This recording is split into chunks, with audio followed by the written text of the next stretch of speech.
very foundations of the cosmos were shaken. Immortals fled, deities cowered, and a vast celestial army was defeated, not by a demon king, but by a creature born from a single piece of stone. He is Sun Wukong, the Monkey King, and his saga is the greatest act of rebellion in all of Chinese mythology. It is a story of ultimate power escalation, fueled by arrogance, chaos, and an absolute refusal to obey any authority.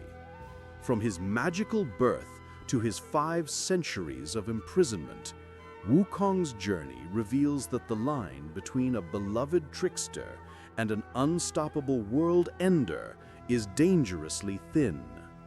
Today, Mythos Unveiled unlocks the full, epic, and terrifying potential of the great sage equal to heaven, the hero who challenged the entire pantheon of creation.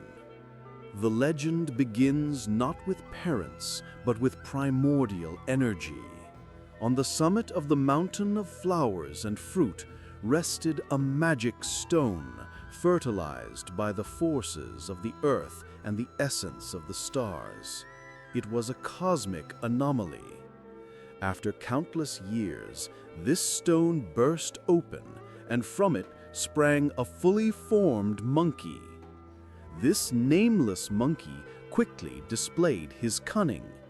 He bravely leapt through a rushing waterfall into a hidden cave, securing the title of the handsome Monkey King for his tribe.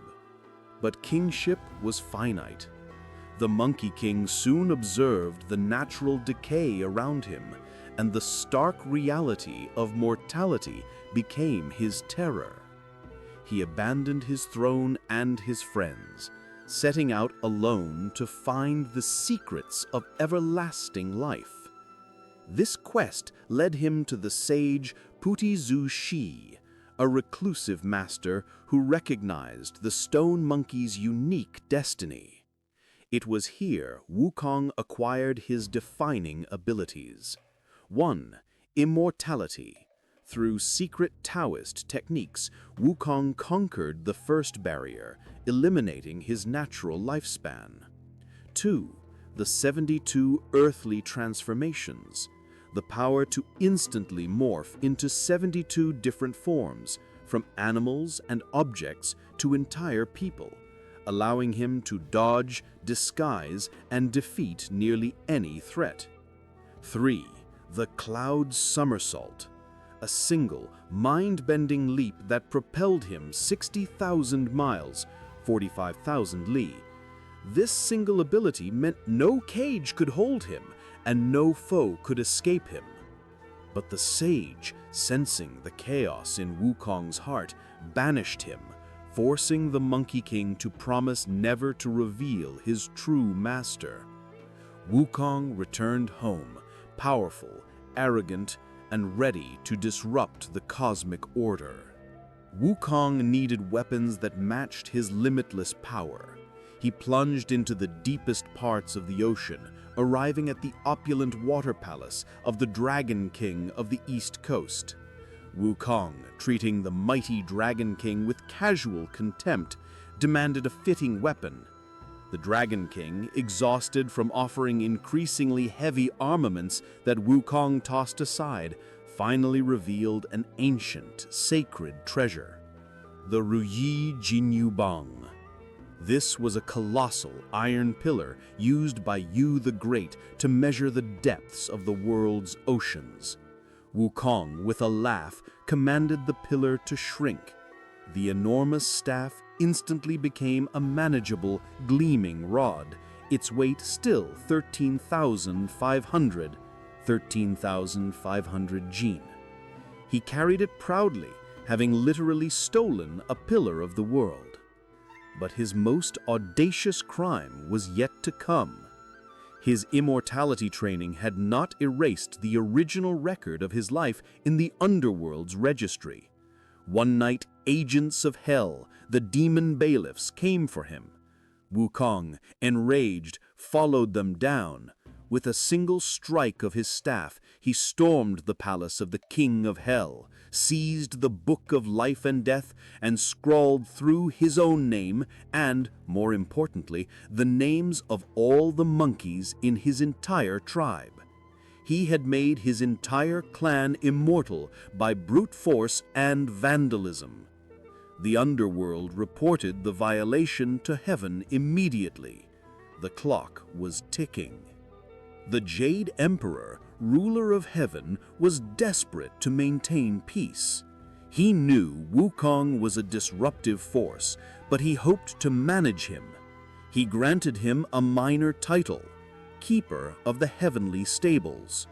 Wukong, discovering the title meant he was barely above a groom, flew into a terrifying, explosive rage. He fought his way out of heaven and returned to his mountain, declaring his own title, Chiken Da Shen, the great sage equal to heaven. Heaven sent an army, and Wukong defeated them easily.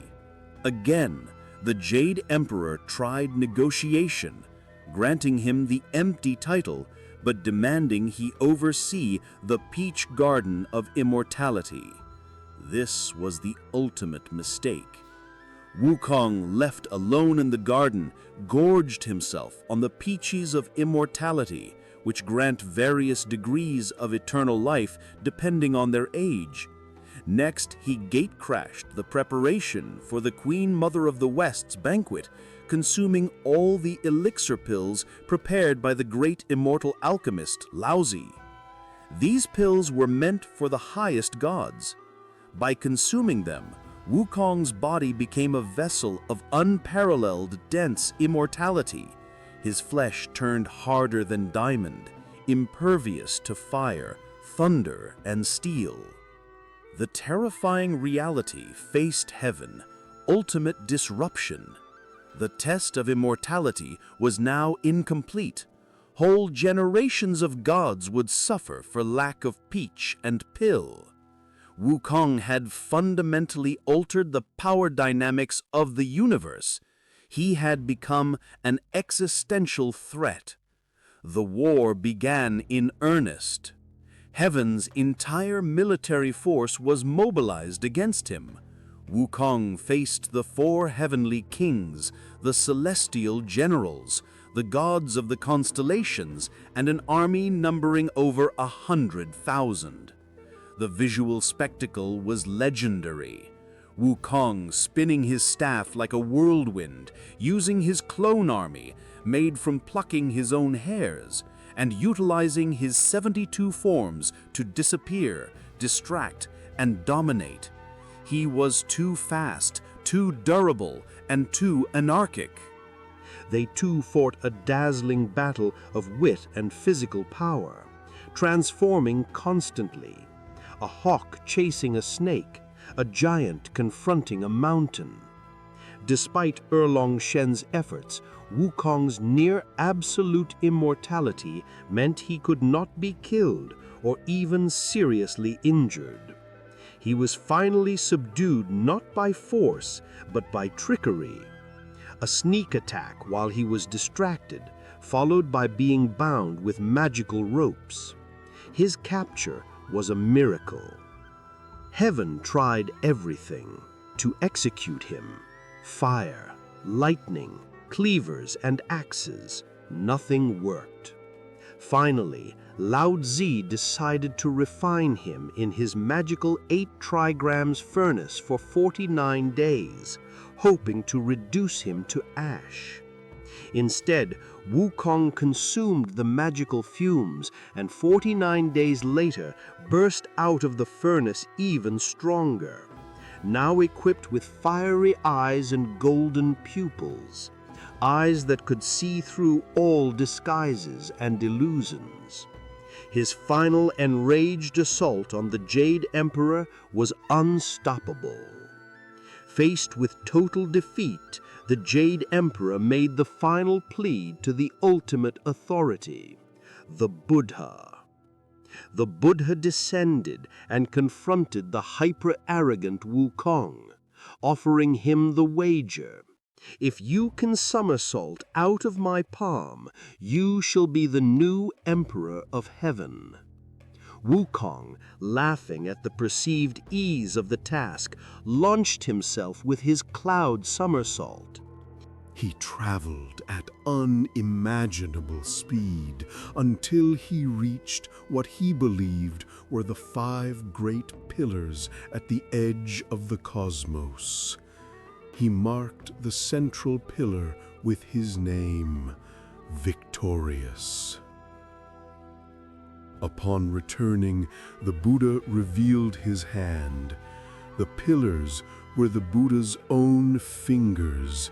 Wukong had never left the palm. His infinite speed was meaningless against infinite size and power. The Buddha used his limitless power to transform his hand into the 5 Elements Mountain, or Wuji Mountain, trapping the screaming, struggling Monkey King beneath its colossal weight for 500 years. To ensure he stayed, a powerful sealing talisman was placed on the peak. 5 centuries, the greatest rebel in creation was pinned, sustained only by the pain of his rage and the occasional molten copper fed to him. His power was absolute, but his ego had finally been conquered by ultimate cosmic law. His freedom and ultimate destiny were finally set in motion by the Bodhisattva Guan Yin. She arranged for him to be released to serve the humble monk Tong Sonzong on the journey to the West. The unruly Immortal was forced to learn patience, compassion, and duty, guarded by a magical fillet of gold, the headband, that tightened painfully whenever he disobeyed.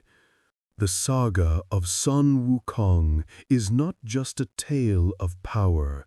It is the ultimate metaphor for how chaos and wild nature can only be tamed by humility and purpose.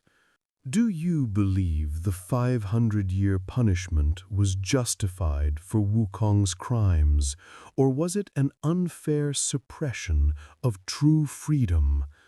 Let us know your thoughts in the comments below, and be sure to subscribe to Mythos Unveiled, your portal to the deep lore of gods, demons, and immortal chaos.